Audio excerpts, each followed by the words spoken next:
Hello, everyone. This is Natalie Marnica, and I will be an upcoming author in the new book called Empowering Women to Succeed from Burnout to Victory. I'm very excited. The book is launching online May 10th, and we will be live May 28th. So come check it out if you're around. But today I'm here to talk to you a little bit about the aging process and what that could look like for some people. Professionally, I'm a yoga therapist and teacher. And one of the things that I hear from people most is as they're aging, women and men in their late 30s, early 40s, is that they're getting an increase of aches, pains, different areas of their body, limited mobility. They feel stiff in their joints. And they typically come to me and they say, well, I want to get back to the body I had when I was 20. And that's not possible. So let's just break down a couple things. We are all aging. Right now, as you're listening to me, you are aging. You're getting a little bit older, second by second, minute by minute. That's an inevitability right now.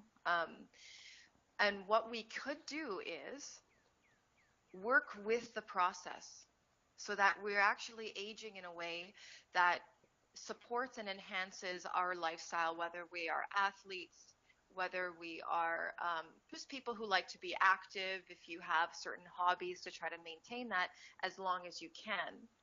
But knowing and really coming to a place where you can accept that this is actually a new stage of life that you're in, whether you're turning 40 or 45 or whatever your age is, and you have a new set of challenges and a new set of opportunities. So you might have some challenges being stiffness or aches and pains. So we can look and see through your lifestyle, well, what are you doing differently or what are you doing the same? So maybe the same repetitive movements that you have been doing for the past 5 or 10 years are now catching up with you, so to speak. And now maybe some new movement and new forms of therapy are needed to alleviate those strains. And the common issue that most people struggle with in this aging paradigm is the not accepting that they are different. And I think that that piece is really hard for some people to accept. They may, or you may have had a life challenge where you have an injury that's maybe chronic, maybe something that's not necessarily curable. But there's this process that we have to go through, which is similar to the grieving process that we do when somebody around us dies. We actually have to grieve a little bit of our old life and recognize that that chapter is done.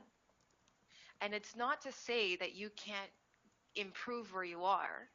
It just means that in a body that has age, that may have injuries, it's not going to be the same as when you were a child, when you were an adolescent, even when you were in your early 20s. That's just not, it's not a realistic viewpoint to hold, but it's a little bit of a death inside that has to happen. And we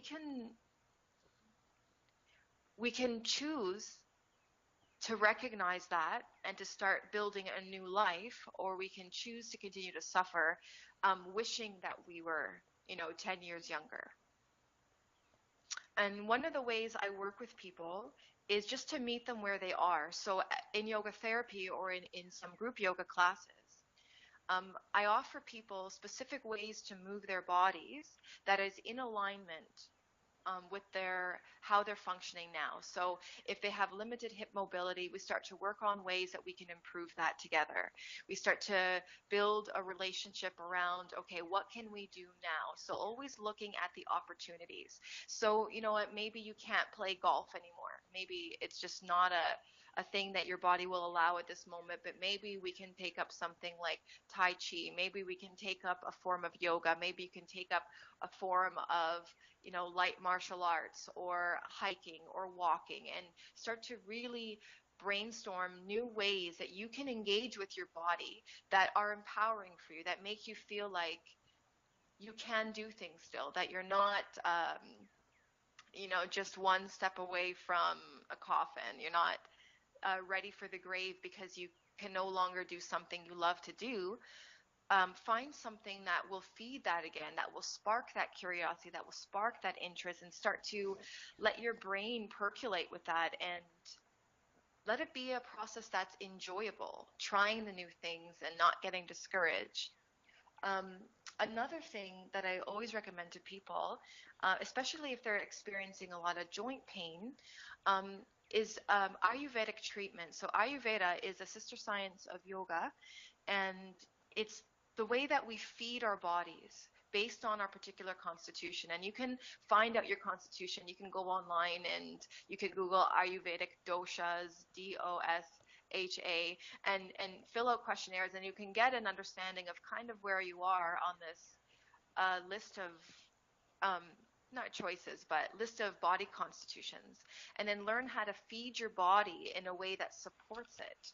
So for me, for an example, I'm what they call predominantly Vata dosha, and Vata is made up of space and air. So that's the energetic of Vata. But what it translates in my physical body is I experience a lot of cracking, a lot of stiffness in my joints, dry skin. I can get dry nails easily.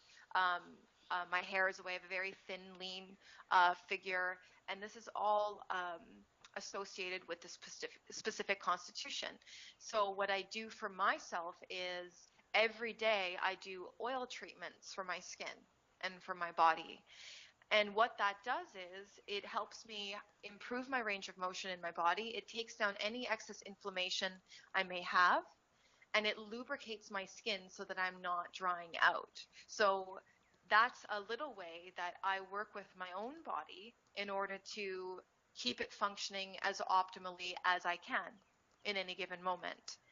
And not to say that, you have to go out and put oil on yourself every day the way I do it, but to just start to be curious about how your body actually works, and what's going to feed it now, and making it a little bit fun to explore it, instead of looking at like, oh, well, I can't do that anymore, so I'm just going to give up, or I'm just going to look at it as like a big challenge. The way that you're perceiving it can change the energy around it. So instead of having an attitude that may be very pessimistic around it, or it feels like it's a chore, you can use it as a way of being curious, exploring, and discovering new places in yourself that maybe you didn't know existed before, bringing a little bit more life, a little bit more lightness into your life. And it's not always necessarily easy to make changes. So change is something that we constantly have to deal with. As human beings, as any beings on this earth, everything is constantly changing. Right now, as you're listening to this, uh, um, it's turning into spring, but in the process of winter to spring, there's a little bit of a funky period where it's kind of chaotic, and it feels messy, and it feels uncomfortable, and the weather is changing from extremes to like warm, rainy to cold drafts, and that's kind of like what we experience as humans when we're going through change, is that it's this uncomfortable process at times, and and to just see it as it's only temporary. So it's only temporary that this uncomfortable process will hold, and then spring will come. It's only temporary that you're going to go through this exploration phase through an aging body and get to a different stage. And then you're gonna be okay in that stage for a little while, and then that too is going to change. And again, you're going to go through this transformation, this metamorphosis into your next phase of life, because we're constantly going through phases and stages in our life, and it's not always going to look the same, feel the same, and be the same. We are not the same. I am not the same as I was 10 years ago, 5 years ago, even 2 years ago. I'm constantly changing in that process. And I've learned over the years of being involved in a practice and a discipline like yoga that I have to constantly change my activities as I change in order to not suffer, in order to really enjoy life. So um, if you're going through that as you're listening to this, I want you to take inventory of where you're at. Where are you struggling? What parts of your life have you not learned to accept yet? And accept does not mean give up. It just means accepting reality as it is now. And then once you have that kind of laid out, whether you're writing it in a journal or you're just sitting in a sort of meditation, just going over these things and kind of fleshing out some of these answers, then you can make a decision. You can start to make little changes. Say, okay, well, maybe I'm going to try this and see how that goes and help myself in this way. And really start to work with yourself in a way that's holistic and that's honoring where you're at, instead of shaming or blaming or wishing that you were 10 years younger. Really just starting to step into, what is my current reality now? Where do I want to be in my future? And then what steps do I need to take to get there? And we don't always do it alone. And I haven't done really anything on my journey alone. I've always had mentors and teachers, and I've always had guidance from people. So go find your guidance if that's what you're lacking in your life, to actually take those steps and work with somebody who's loving and compassionate and who's just there to help you, because that makes the hugest difference in the world in your quality of life. I hope this has been very helpful for you and sparked up a few ideas, maybe some curiosities, maybe some new ways of thinking about your life. If you want to learn more about the book launch, you can come out on May 28th. We'll have the posting up for you for that. Please join our online event on May 10th, and you can get your copy early and bring it to the book launch. You can have it signed by one of the many authors, including myself. And from the bottom of my heart, I wish you all the best in health and wellness. Thank you so much for listening. And I look forward to meeting you at the May 28th book launch.